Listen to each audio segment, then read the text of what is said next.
ડીસામાં અલગ અલગ સ્થળે થયેલ અકસ્માતમાં ટુ વ્હીલર બન્યા ભોગ.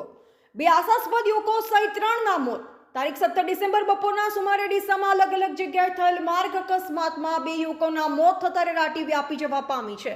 આજરોજ ડીસા બનાસના પુલ ઉપર 12ના સુમારે ડીસા તરફ આવતા મોટરસાયકલ સ્વરને રોંગ સાઈડથી આવતી ટ્રકને ટક્કર મારતા આશાસ્પદ યુવક મહેન્દ્રભાઈ વાલાભાઈ ગુર્જરનું ઘટના સ્થળે જ મોત નિપજતા રેલાટી મચી જવા પામી હતી. 22 વર્ષીય યુવકના જાન્યુઆરીમાં લગ્ન હોય પરિવારમાં માતમ છવાઈ જવા પામેલ.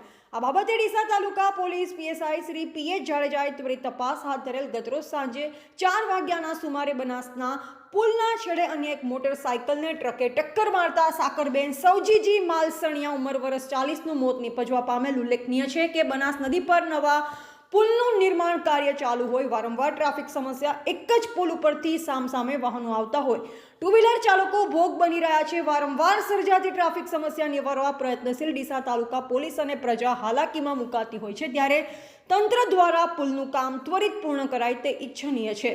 જ્યારે બીજા એક બનાવમાં પાટણ ડીસા રોડ પર મોટરસાયકલને અકસ્માત નડતા સચિનજી દુર્ગાજી ઠાકોર ઉંમર વર્ષ 23 રહે હેમાણીપુરા કોઈટાનું ઘટના સ્થળે મોત થવા પામેલ.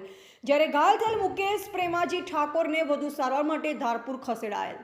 રિપોર્ટ કમલેશી દરબાર સાથે રમેશ રાણા, ઇન્ડિયા લાઈવ ગુજરાત, બનાસકાંઠા.